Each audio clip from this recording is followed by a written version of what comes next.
Hello, listeners. Welcome to Travel Explore Celebrate Life with Veena World. I am Neil Patil. Well, Sunila, as always, is traveling, but today we have Ryna Sequeira, who in India for the most part of the last decade, or more than that, I would say, has been known as Miss Queensland in India because she's like the Queensland encyclopedia. Ryna, welcome to Travel Explore Celebrate Life. Thank you so much, Neil. Thank you so much for having me today. Yeah, this is going to be like a fun episode. And right, like listeners, before we were hitting the record button, we were just talking about how interesting and how funny this episode could be because Ryna, who happens to be a great friend, is part of one group that we have, which like has like these dinners that we keep going on. So both of us are really passionate about travel and food. So Ryna, like, of course, Queensland is a part of Australia that is super popular amongst people within Australia because I've lived in Australia, and super popular amongst people all across India also. We'll get into Queensland, but when I'm doing an episode on Australia with anyone, maybe Sunila or anyone, my first question to them often is Australia a country that you can visit only once? Because I often try to tell people that Australia and New Zealand, if you do it together, you're packing a lot. Sure. And that's why Australia for me is like, okay, try to do Australia separately and you do New Zealand separately. But would you say then, like, to drill down a little further, what in your opinion, after doing so many trips, and tell us how many trips you've done because you've done many, is Australia a one-time destination? Like one trip enough to Australia? Okay, so I'll talk about it from my own personal experience, of course. And I can, as a joke, I can tell you that I've stopped, counting my stamps of Australia on my passport. So I can't tell you which passport number I'm on, but like, honestly, I've had the privilege of traveling to Australia so many times and also traveling to the major cities in Australia. So, honestly, it's just something that I'm so grateful for. And because not just the fact that, it's been work trips, but also I get to experience Australia and specifically Queensland as what a holiday maker would actually do. Mm-hmm. So it's been an amazing journey, to be honest. And every time I go back to Australia, there is something new. So to give you a number, I've been to Australia more than 50 times. Okay. 50? Yeah. 50? What I are you have saying? over the past 12 years. So it's been a place, honestly, to me, it's second home. So I don't even think about it. I'm like, oh, okay, I'm just packing my bags and going to Australia. So when people say, oh my God, it's a long flight, I'm like, no, it's not. It's like the happiest time to be on a plane and just go there. And it's really easy in terms of connectivity. And yeah, I think it's super accessible. So for as me, accessible Australia, for Ryna as Pune is for us normal people, it looks to me, like. Australia is like, oh, just pack your bags and leave. So Hold on, like fun. 50, like Yeah, 50. Yeah. Easy. Oh, So, wow. and we're talking like over 12 years. So there was a time I used to go more than 4 times a year. So it was a long time. Like I used to go very often. So yeah, so No that's wonder Miss Queensland, this name should stick. thank you so much So for that. that's crazy. Okay, you've been to Australia so many times. You've probably done a lot of things in Australia, a lot of places in Australia. Yeah. Today, the theme for our episode is Queensland. Yeah. Now, for listeners, if you want to imagine Australia, right now, what, sixth largest country in the world? Yes. Would you say It's the sixth largest country, right? Yeah. Now, in Australia, there are states which are almost like squarish in nature. And if you imagine the map of Australia, listeners or viewers, if you're watching on YouTube, Queensland is the state that is in the northeastern part. Now, in the northeastern part, this state has, of course, a little bit of the north, and it's also got a lot of like coastline. And if I have to just look at my notes, I think 6,973 kilometers of coastline, right? Yeah. A lot of beaches. So let's drill even more.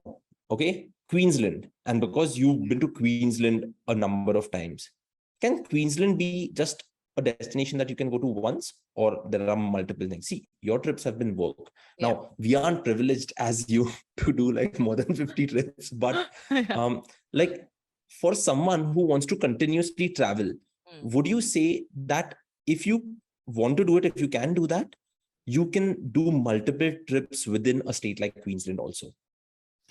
Absolutely, Neil. I think Queensland by itself has so much to offer. Okay. So, just in terms of experiences and also experiences that target a different segment and a different age group at any given time. So, for me, I would say, like, if you went to Queensland as a child with your parents, you could come back again for a honeymoon and you would still have a different experience with your partner. Then you come back bringing your children, after that, and then you'll have a different experience, and then you probably come back as a senior citizen. So throughout your life, you can really tick off some major milestones in Queensland, and you will never have to repeat those experiences. So that's, I think, a clear indication that Queensland has so much to offer. It is a repeat destination. And of course, I understand the time constraints that, Indian travelers have. They have a set number of days and they want to do the best, and they want to do, have the best of everything in those set number of days. But I highly recommend, if you truly want to experience a destination, especially one like Queensland, that from north to south of Queensland, there are so many regions, you really have to give it time. And if you don't have the time, you keep coming back. I think that's I think that in a I nutshell. really like the way you put it, that, if you're a child, you'll go with your parents and you're going to like it so much that you can go with your partner. And then, you might go on another adventure trip or 40s birthday celebration out of that. Like, and that's like proper marketing, right? It's a marketing line, and, it's for everyone, and for everyone in the family is what you would put with it. So let's just dive into it. Now, when we think about Queensland, and Queensland has been famous amongst the Indian tourists for a number of reasons, right? And of course, it is home to the Great Barrier Reef. It is home to some of the best beaches in the world. It has some great national parks and a whole lot more. But the first thing that comes to our mind whenever we think of traveling is, how do I get there? Now, tell us how you've done this Mumbai to Queensland journey more than 15 times. Like, what are some of the gateways into Queensland? Of course, there are international airports and all of that, but I'd like to hear it from you instead of me just stating that. Sure. So we actually have 5 international airports in Queensland, so which is very unusual for a state. And we also have 14 regional hubs. So in terms of connectivity, whether you're talking about international or domestic, Queensland is very well connected to the world. Obviously, Brisbane, being our capital city, is our largest airport in Queensland. But south of Brisbane, we also have an hour south is Gold Coast, which has an international airport where you have flights like Scoot coming in. You have Singapore Airlines that flies 3 times daily into Brisbane, from Singapore. Singapore Airlines also flies into Cairns, which is in the north of Queensland, thrice weekly. So connectivity wise, internationally, I think we're doing great. And what is happening post pandemic is the aviation capacity is coming back gradually. So right now, obviously, people prefer going into, like, say, Sydney, Melbourne, and then coming domestically into Queensland, which is also fine because a lot of people try to club multi-cities within Australia. But Queensland enjoys the largest share of a holiday in Australia. And that's the beauty of it, because there's so much to do. They have to visit Cairns and the Great Barrier Reef. They have to go down south to Gold Coast or Brisbane or Tangalooma. So again, connectivity wise, it's never been an issue, and it's only going to get better. So I think one of the good things is that today, when we are recording, this is the 4th of October. Yes. By the end of the week, this episode will be live, and we will be 1 week away from the T20 World Cup that is going to start in Australia. And I think a good point then to start is by talking about Brisbane, because you from Singapore, how far would Brisbane be? Would be about what? So it is a 7.5-hour flight from Singapore. And so it it's a great connection. You land and you just get there in the morning, and you have the whole day to You're just welcomed by so, great weather, right? Absolutely. That's the beauty of Queensland. It's called the Sunshine State, and we do enjoy, like, I think, the most amount of sunshine in the whole of Australia, in terms of even in winter. So it's a great winter destination for Australian winter destination for Indians to travel to as well. So it's perfect weather. I'm going to come to that best time to visit question a little later. So let's talk about Brisbane. I remember my cricket game called Brian Lara Cricket, and there was one stadium which was the Gabba. And of course, we see the Gabba in all of these cricket games that happen towards the end of the year in Australia.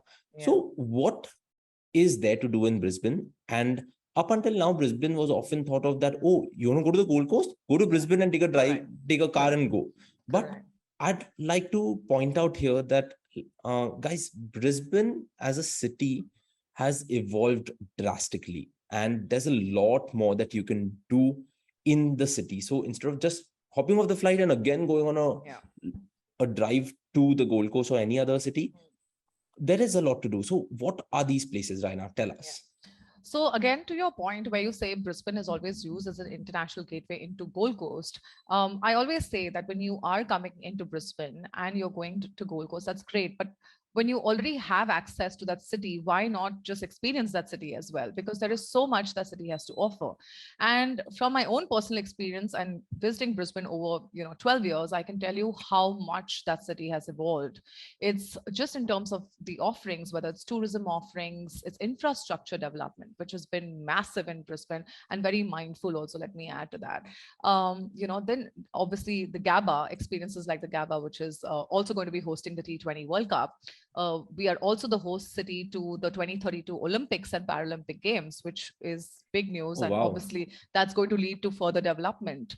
In terms of just the influx of 5-star hotels that have come in over the past 5 years. The Australia's first W opened in Brisbane. And for me, I think that's quite iconic because the W doesn't just open in any city. So it has to be a cool city or the hot city of the future. So I think that's where Brisbane and says a lot about Brisbane. There's amazing 5 stars like the Carlisle, there's Emporium as well that's open in Brisbane and lots of other hotels. So the influx of hotels, luxury hotels, experiences, tourism focused experiences, which are very important, obviously, if you're going there on a holiday. And just in terms of what the city has to offer, food, whether it's hatted restaurants or like street food experiences like the Eat Street markets, which are like huge street markets that happen over the weekends. It's just unbelievable, honestly. And there's so much to do. I would say, again, even a 2 night is not enough in Brisbane, And I mean, if I just threw the ball in your court, you'll say, guys, 20 nights in Brisbane, kar lo, ab maza karoge. Absolutely. Stay there and enjoy it, like really. And also, obviously, going forward, the developments that are coming up, like the Queen Street Wharf, I think that is going to be a game changer for Brisbane. So that early 2023 is scheduled to open, and it's an integrated resort. There are 3 integrated resorts in there. Beautiful sky deck. There's going to be 50 restaurants, cafes, and bars that's going to open. It's going to be opulent luxury in a very tropical laid back setting. So I think that's going to be really the highlight of the future for Brisbane, and it's going to put Brisbane on the map for leisure. So just remember that, like that's so that amazing. Also, like you said, like one trip is not enough. Exactly. I think Brisbane also becomes a very nice place to stay instead of like going and staying in the Gold Coast. And I'm not saying Gold Coast is not great, but then like Brisbane is also a great city to be in. To experience. Now, yeah, exactly. So you mentioned the GABA experience. So can you do like cricket stadium tours at the GABA? So you could pre-pandemic. So we'll have to check back and come back on whether that's still possible right now. But definitely pre-pandemic, it was possible that you could do a behind-the-scenes tour of the GABA, where you go into the changing rooms and the locker rooms, and you obviously go into the stadium, and it's just a mind-blowing experience, honestly, to be there, where all your favorite cricketers have been and played on those grounds. So yeah. Okay, that's awesome. So like, should we move on to the next place then? Like, because now the state that we are talking about of Australia, that is Queensland, has a lot of things, right? And I'm going to not state the obvious beaches, because beaches will come last right now in my list, but there are rainforests, there's rivers, there's like mountain ranges, there are like deserts, there is the savanna, there are national parks, there's a whole lot more. And then there are beaches. And I think you also house the beach that is often voted as the best beach in the world. Now, I don't want to give out the best beach in the world so fast, because I'm sure you'll have a lot to talk about it. But with so many things in the state, and because we spoke about Brisbane, one of the gateways has always been the Gold Coast. So let's move to the Gold Coast. Now, when I'm going to the Gold Coast as a tourist, right? And I often like pointing this out, that you should know what you're going to visit. You should know what that place really is. If you enter every place thinking that, okay, there's going to be 5 stars here, casinos here, then it's not going to make sense, right? So what is the Gold Coast? What are some of the places that you would talk about the Gold Coast? Because see, the Gold Coast has always been a place where there are beaches and there are theme parks. But I'm asking you that, okay, what are some of the things that are in addition to that? Because everyone knows about these. Okay. So, Neil, firstly, like I think Gold Coast is the playground for fun. Okay. Yeah. It is for adventure, it's for adrenaline pumping experiences. It's got that vibe, it's nightlife, you name it, food, nightlife, rooftop bars. It's amazing. Okay. And obviously Indians have traveled to the Gold Coast at least once in their life, whoever's been to Australia. So it is very popular among Indians, and it has been popular for the theme park experiences. It's been popular for the beach experiences, hot air ballooning, all of that. But again, over the years, Gold Coast has evolved as a destination as well. Okay, Yeah. with especially with luxury, I would say in the influx of again 5-star luxury hotels like the Langham that's opened this year, the Dorset that opened last year. We have the Darling, that's the suite only accommodation that's available in Gold Coast. So just the profile, I think, of the accommodation in Gold Coast is lifted to a 5-star level now. And Mondrian is coming next year on the Gold Coast in 2023, and that's going to be the next big game changer, which is a 5-star hotel as well.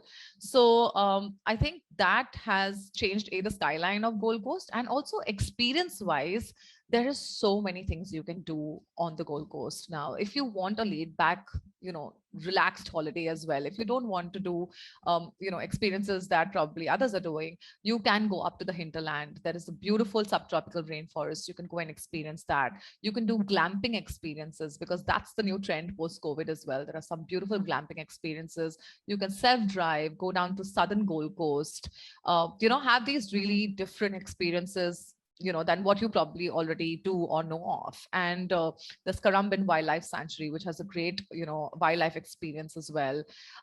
Adventure, if you're in for adventure, then oh my God, I think there's no better place. Gold Coast has, the new heli skydive where you jump off a helicopter and skydive. Oh, So wow. yeah, again, first of its kind in Australia, the only one really in Australia. So you have jet boating, jet skiing, parasailing, you name it. There's the indoor skydiving. There's so much to do in terms of adventure. So, but at the same time, if you don't want to do anything and just have a relaxed holiday, you can also do that on the Gold Coast. So, yeah, just So, enjoy the like, luxury. would you say the weather um, at the Gold Coast is subtropical all throughout the year? Or are there periods where you would be like, okay, it gets very hot during see, I'm saying that as an Indian traveler, we don't Yeah, like it being too hot, yeah. right? So what is the optimal time, would you say? So honestly, in terms of heat, I would say you can compare it to a Mumbai. So Mumbai Okay. heat and a Gold Coast heat would probably be the same. In terms of like season wise, it rains in an Australian summer. So their wet season is during summer. So again, if it gets too hot, it also cools down with the rain. So that's the difference. The winter is also a great time. The Australian winter, which is our Indian summer, is a great time to go because it doesn't get too cold in Mhm. Queensland. So again, you're enjoying like a nice Mumbai winter while you're on holiday in Australia. So I would say in terms of weather wise, it's very similar to Mumbai. So, you all of these experiences that you mentioned, Yeah, jet boating, like yeah, skydiving, yeah. indoor skydiving, and all, which all have you done? That's a great question. So I've done jet boating like I don't know how many times. I've done this jet ski safari. I think on my bucket list would be the Sky Point climb because I always went there on like a shoot or something. So I always had to get people to go there, but I never ended up Tell doing us it. about the Sky Point climb. Like, what is it? So again, Sky Point is the climb is at you're basically climbing up from the 78th floor of the Q1 building, which is again one of the largest or tallest rather buildings in the southern hemisphere. It's Mhm. very exciting because everyone climbs bridges, but I think this is cool that you can climb the outside of a building and Yeah, so oh basically you're like Spider-Man. yeah, exactly. A very well secured Spider-Man. Okay.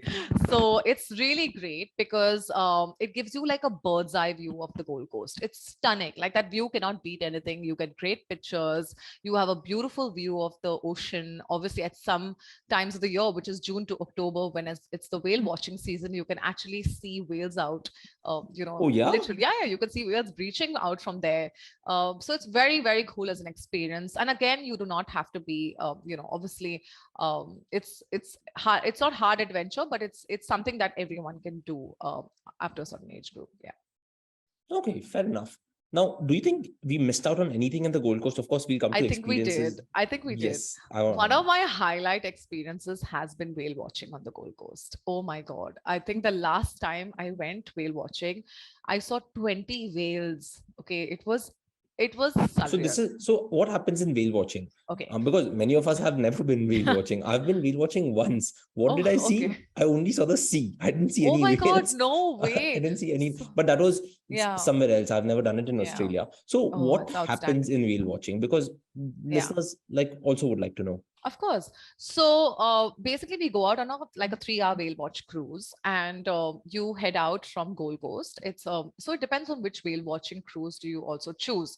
So the different sizes of boats. So you have the larger boats, like a Tangalooma would have a larger catamaran boat, but this one was the smaller boat. We did it with Whales in Paradise that time, which is now SeaWorld whale watching, and we went out, and I still remember. I think the weather was really bad, and they said, we might just cancel. And so it's completely up to you all if you all want to still go.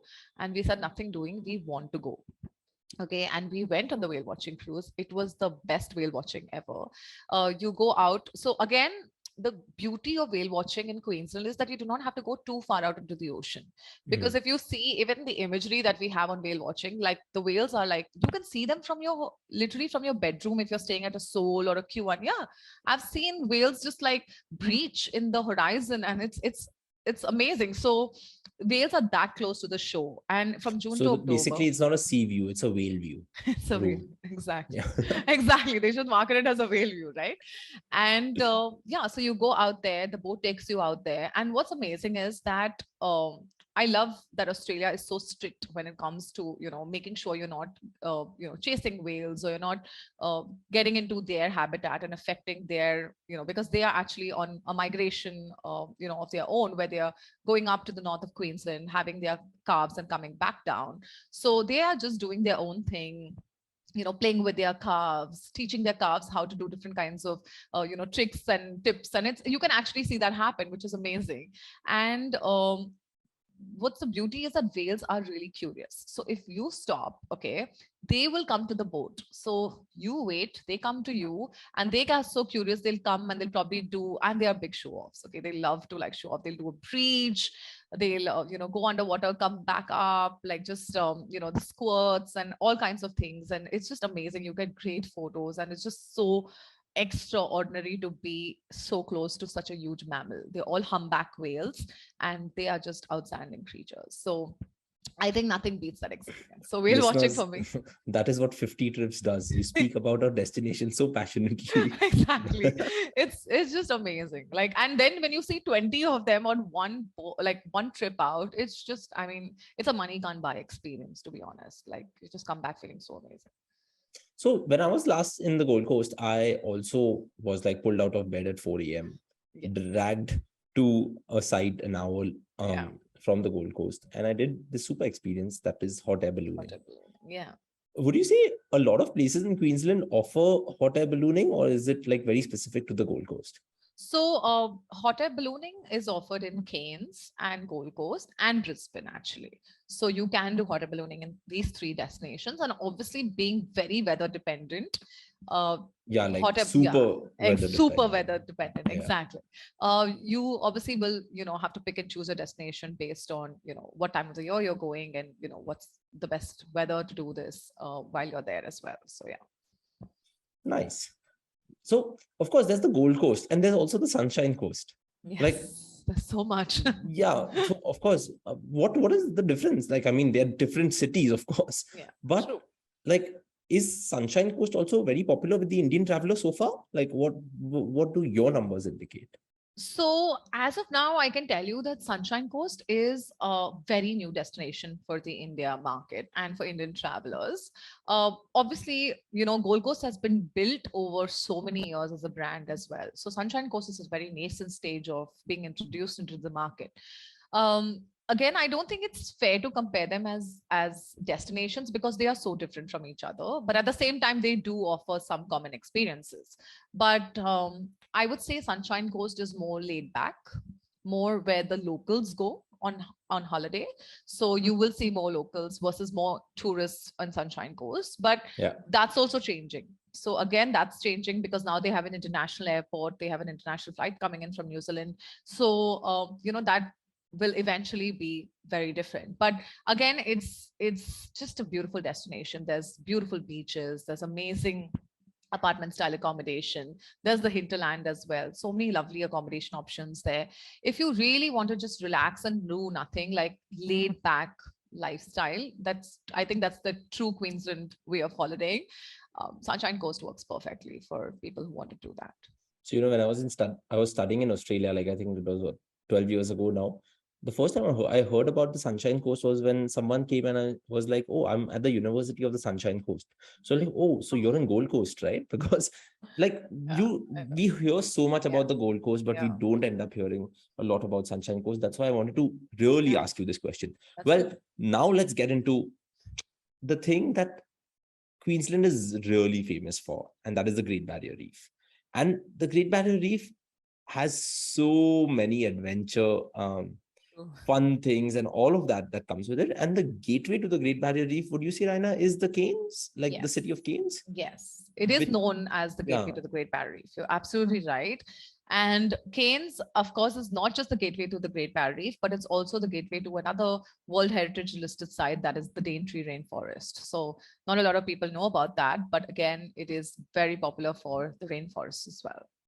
So like, tell us about this rainforest. Like, what can one do? Because all of Australia has walking trails, right? Has hiking trails and has like trekking trails. So if you're doing a self-drive holiday, you can just Google, oh, walking trail close to me, and you'll find one. Yeah. So would someone be able to just go on a walking trail, or there is more to this part than just like, going for a nice walk in the forest? Okay, so you literally, I'm going to speak about the most passionate experience of mine up in the Daintree Rainforest. So I would not recommend just going on and taking off on your own as a tourist in a rainforest anywhere in the world, really. But there are lots of guided walks that you can do. There are lots of companies that take you out, and touring companies, or just get a bunch of people together, or a local taking you out on a guided walk into the rainforest, probably hit some waterfalls. Like they say, chasing waterfalls. You can actually go chasing waterfalls in you were chasing pools, and we're going to come to that. Pools. Yeah, champagne pools. Yeah. Yeah. So what is very unique is the Daintree Rainforest is one of the world's oldest rainforests. Okay, and also home to one of the world's oldest living civilizations, which is the Aboriginal tribes there. Very specific to an area in Daintree is the Kuku-Yalanji tribe, which is in Mossman Gorge.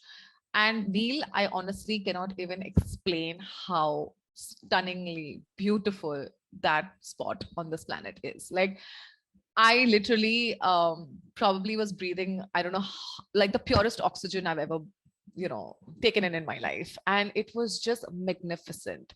And when you go to a destination, and I don't know if you believe in energy, but just the energy of that place, or the vibe of the place, is so surreal. Like, it just relaxes you. You don't have to do anything. It just relaxes you, and you're like, wow, like, this is what you want on a holiday, right? You just want to relax, and of course you want other things as well, but you just want to have that experience.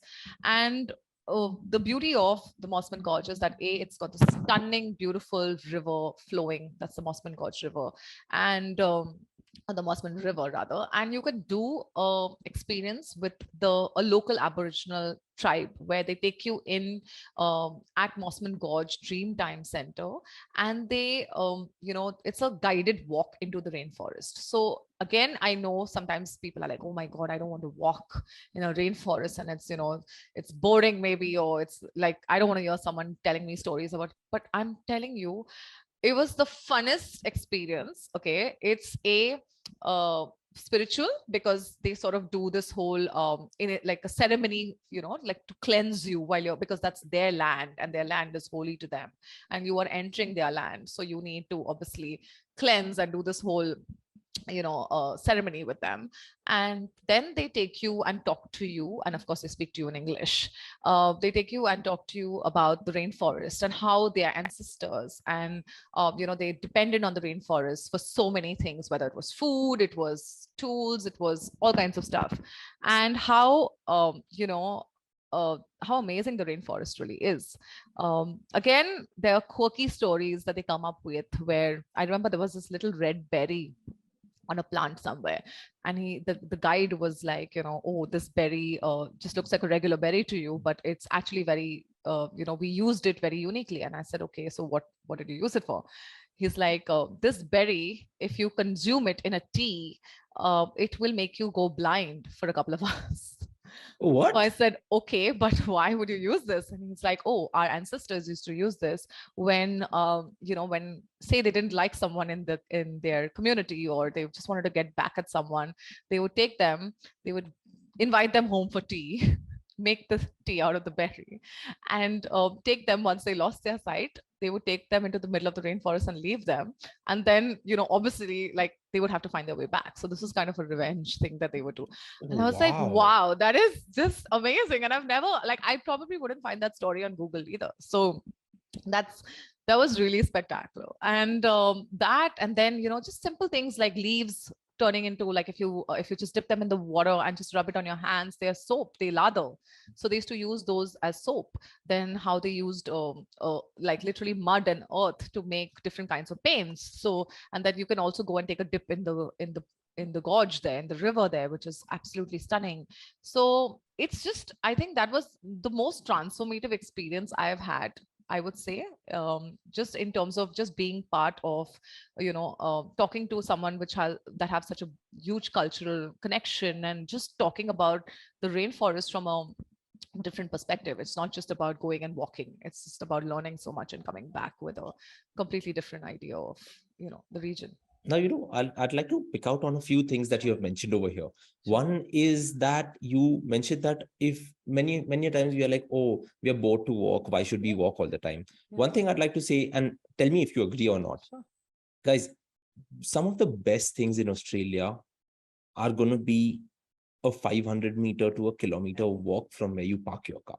Sure. Would you agree with that, Ryna? Because 100%. like everything, if you are not ready to walk Australia's, like, don't go to Australia, because the most beautiful things you will see in life are past that 1 kilometer mark. And Australia really is like that. Second thing I want to really ask you is that you mentioned that if you're in the rainforest, you could take a dip in the river and all of that. Yeah.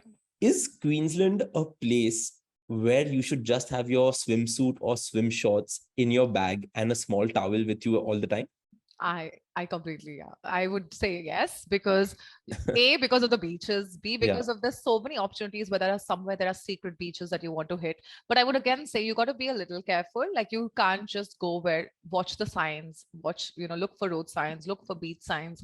You got to actually be a little careful when, you're just hitting beaches that are, secluded, or a river that's secluded, or not, not with someone. Always go with a person, never just go alone. And of course, if it's a safe beach to go to, please, be my guest and jump in, but always have that safety bit, keep an eye out for things when you're very valid point, because while I was researching for our episode and reading up on Queensland all through, one of the things that kept coming up is where they spoke about a beach and they were like, oh, this is good for you to swim.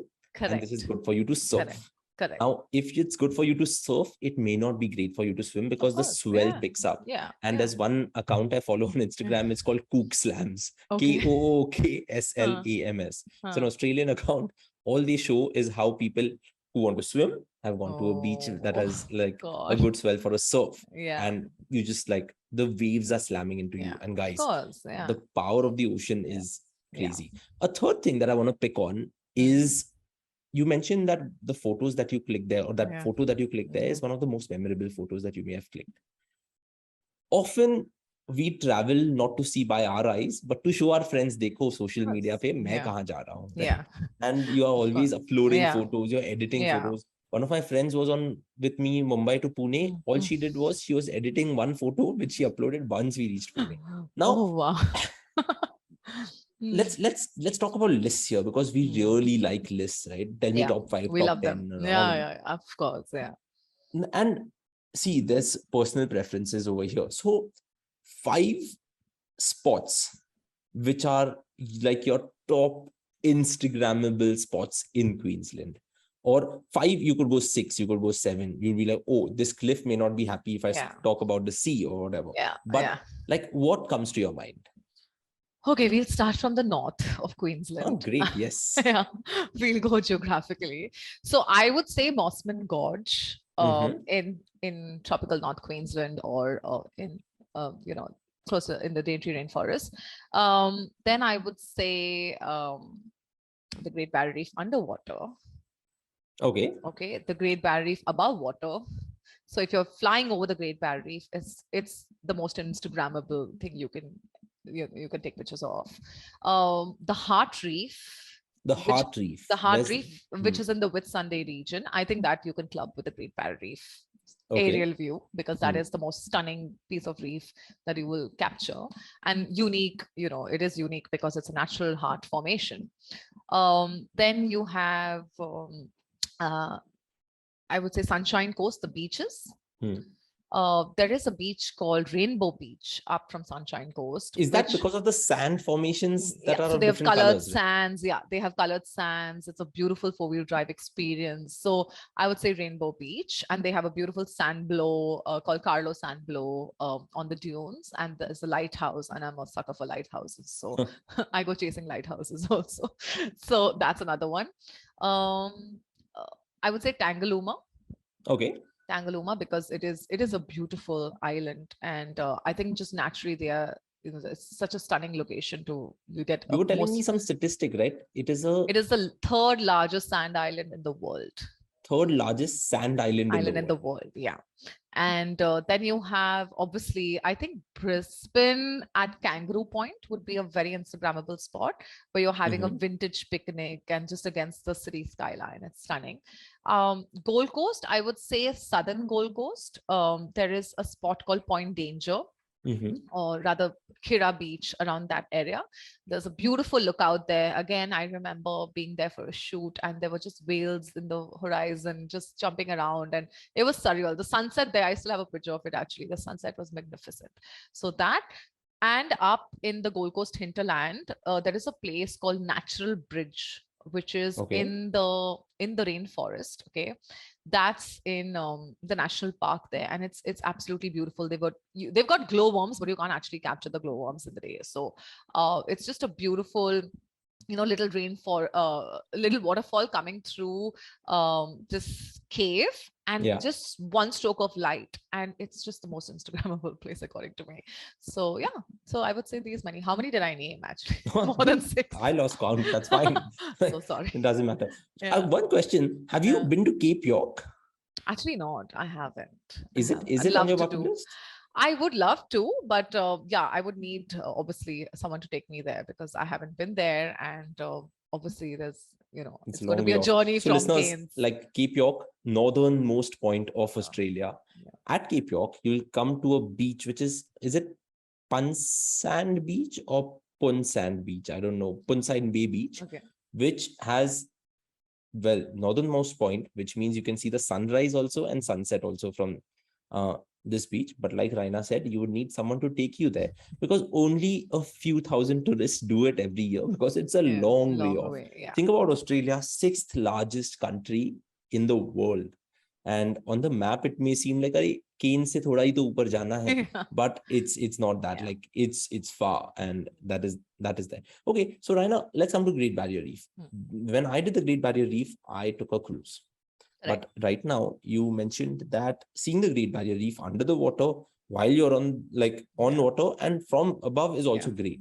So in my research, you can also do a helicopter ride there. You can also do a seaplane there, and you can do a mixture of both of these things.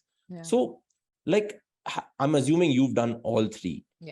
What in your opinion was the best? And let's not go best, but what is the different experience that you have when you're going cruising along, which could take longer, or taking a flight? Okay, so we'll start again, because from the north, because the Great Barrier Reef starts, up from the north of Queensland, it stretches down 2,300 kilometers down south. So again, the experiences are so different in terms of the reef as well. If we look at just the north of Queensland, obviously the most accessible islands from Cairns, which are closer to the, which are on the Great Barrier Reef, but very close to Cairns, is your Green Island, your Fitzroy Island. So those experiences, of course, just going by a boat makes sense because it's a 45-minute catamaran ride. It's easy. Yeah. Again, you have boats that take you out to the outer barrier reef, where you have pontoons, which are actually not an island. They're just structures built for you to come to on a day, have a great experience, swim, snorkel. It's very close to most of the reefs or very popular reefs, and then you go back. But like I said, because you want to do the aerial view of the reef as well, and there are options of actually landing on sandy cays, which are obviously tide dependent. The best way to do that would be to go on a helicopter flight. So you can cruise one way, fly back one way, and have a surprise stop on a sandy cay. So that's the northern part. Then you come down to the Whitsunday region, where you have your Hamilton Island, your Ellie Beach, which is the mainland. You have Hayman Island, Daydream Island, all of these super popular islands. And you have experiences like the Heart Reef, which again, you can't see the Heart Reef at eye level. Technically, you have to fly over it to see it, to see the heart formation. So you have to do either a seaplane or a helicopter flight. Now, obviously, because these are sort of a lot of once in a lifetime experiences for a lot of people, because, they want to make that one big wow experience happen for them. A seaplane would be for a honeymoon couple. That's sort of for a given, novelty, I would say. Yeah. A helicopter flight is great for, whether it's a family or even a couple who wants to do something more adventurous and, go and see the reef from there. And obviously you can also land on Whitehaven Beach, which is one of the most beautiful beaches in the world. Do a nice picnic there. So there are experiences that you can weave in, but it just doesn't have to be a seaplane ride or a helicopter ride. It's, just a touristy thing. It can actually be a great food experience as well. And, obviously you are taking off multiple boxes when you're doing that. So yeah, that's, so can I interrupt you there, Ryna? You mentioned Whitehaven Beach, often voted as the best beach in the world. Now, we've seen many lists. We've seen a lot of lists where, 10 best beaches, 15 best beaches. Yeah. Been to one and you're like, okay, it's a beach. What was your experience like when you actually visited Whitehaven? Like, I'm not asking you, was it the best beach in the world? Like, that's a very subjective question. Sure, of but course. Did it take you in that Zen mode? Did it take you like, oh my God, like, this is a treat? Yeah. So the beauty about the Whitehaven Beach is it's got a very unique and distinct look. So when you're landing on Whitehaven Beach, or when you see a picture of Whitehaven Beach, say, you have these very specific swirls that you see. And, I can tell, like, from any beach in the world, I can tell you which is Whitehaven if I see that. And it is when you land on it. So I think my first experience was back in 2009 when I landed on Whitehaven Beach for the first time on a helicopter ride with my colleagues. It was wow. So I can tell you from a first-time person's experience, the sand is absolutely powder, like white powder. It doesn't feel like sand, to be honest. Of course, we being, girls and all about beauty, we started rubbing the sand to exfoliate ourselves, and it was really nice. But that is actually really good for skin. So then obviously the water was, like I mentioned to you a little earlier, it was like 50 shades of blue. Like, it was just unbelievably blue. And just, it's like one long stretch of beach. It's nobody on the beach. It's just all to yourself. I think that's an experience that was just wow. That was my first experience of Whitehaven. And I've gone back many times to Whitehaven. I've gone back. I'm not trying to make you jealous, but I've gone back on like a cruise. I've shot at Whitehaven, all of that. And it's just that wow factor doesn't go away, I would say. And I've been to many beaches in the world as well, but I still think that wow factor doesn't go away. So when I first visited Australia in 2001, 2002, of course, we've heard of snorkeling, we've heard of scuba diving, and you can do both, right? In many places in Queensland, you can do liverboards as well. I did something called scuba do. does that still exist? Like it's a It does, scooter it that you does. take Yeah. down? And it's actually for people who are like, really scared of, just swimming or snorkeling in the reef without any assistance, or, it works perfectly for those people as well. So yeah, and it's a bit of an adventure when you're underneath there. It's kind of a fun scooter experience on the reef, and Yeah. it So, does so exist. listeners, this is like a scooter where you have like this Helmet. Yeah. helmet on, and it takes you below the water. It's not like when Yeah. you're snorkeling, you're at the surface and you're Yeah. breathing using your snorkel, right? But this has like an oxygen tank which is pumping oxygen into your mask so that you don't have to wear the scuba diving kit, the buoyancy device, or anything like that. And it takes you and shows you marine life that if you've never scuba dived before, this will be an experience. And wow, like, that was something incredible. Yeah. And of course, So if you're much a fun. scuba diver or you have a scuba diving license from PADI or any of the other organizations, you can do a fair bit over there. So like liverboards also exist, right? Yeah, Right? of Like, course. Yeah. Canes has a bunch, with Sundays does as well. And they're very popular. And in fact, what we are actually seeing is a lot of people want to actually do or get their PADI certification in canes now, which is very yeah, interesting. Like, we didn't see this earlier. And now everyone wants to go diving and everyone wants to be a certified diver, which is great, because I'm like, life underwater is definitely better. you mentioned Hamilton Island, Yeah, and it is quite famous with the Indian correct. traveler. Correct. Now, like Hamilton Island, are there any new experiences that have come up, or like, if someone wanted to just go glamping or something like that, is there anything of that sort that, like, you would like to mention? Because see, what we're doing over here is we are talking about Queensland. We're talking Yeah. about the things that are famous and the things that That I know. are Yeah. new, and Yeah. like anything of that sort that comes to your mind. Actually, yes. So obviously the island experience is exceptional when you're in the Whitsundays, because you're on the Great Barrier Reef, like literally on an island of the Great Barrier Reef.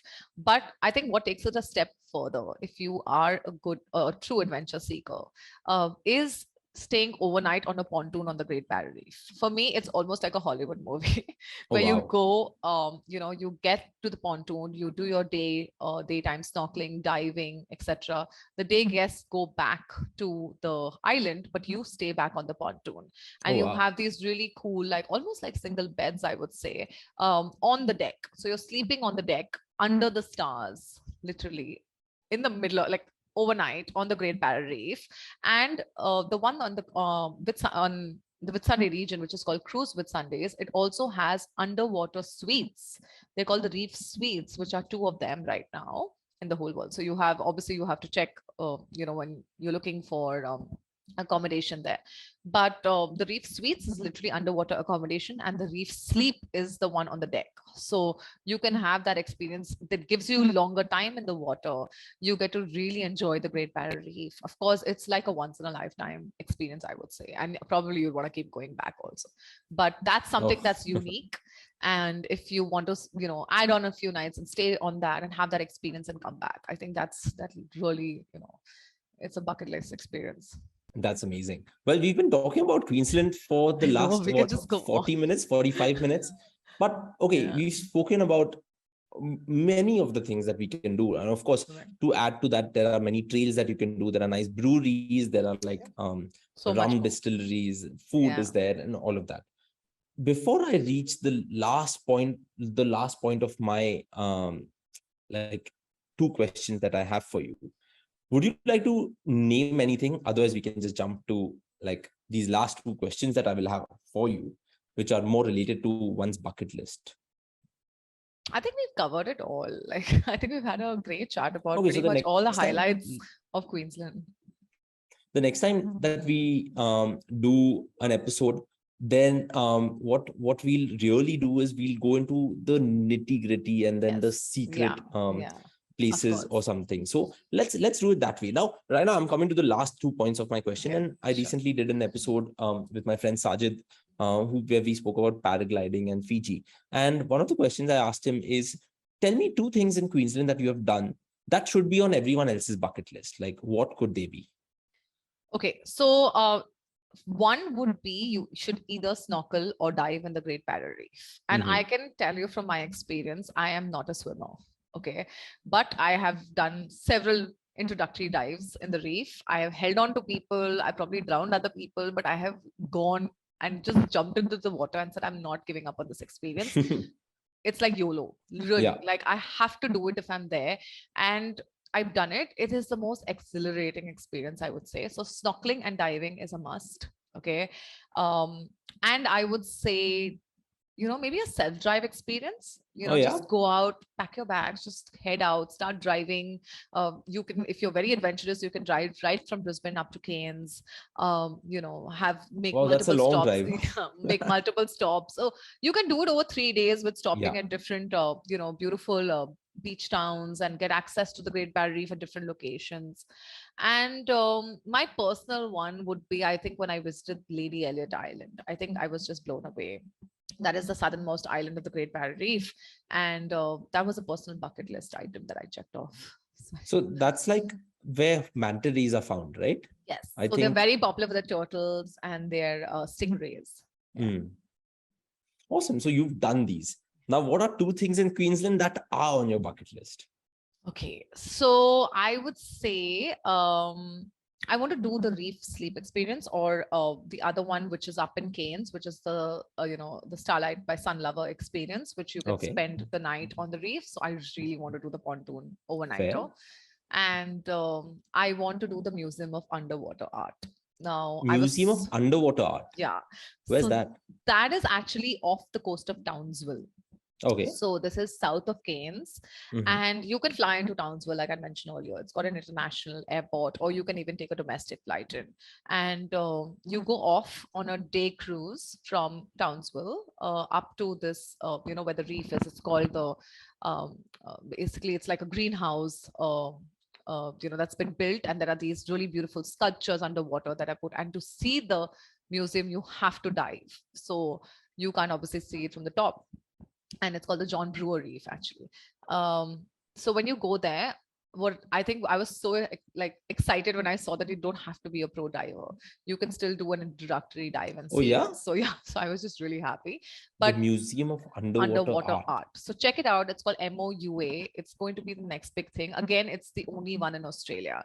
And that's obviously it has a great conservation story around it as well. And I think that is something that I would definitely want to do. You know what would have been great? Having Sunila on this episode as a third person and asking her how many times she's been to Australia, because on so many of these research trips that we do at Veena World, like Sunila keeps going, and then she also has these bucket list items that she tells us about under the pretext of, oh, you should know the product, right? But she's done it. And that's pretty good. Right now, I think you're leaving us with 2 bucket list items. I would say spending a night looking at the stars at one of the islands of the Great Barrier Reef and diving in the Museum of Underwater Art.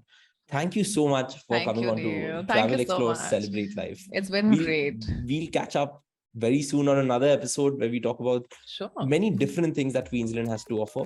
But listeners, there you go. That's Miss Queensland of India, Ryna Sequeira, on Travel, Explore, Celebrate Life. Thank you for listening. We'll see you the next time.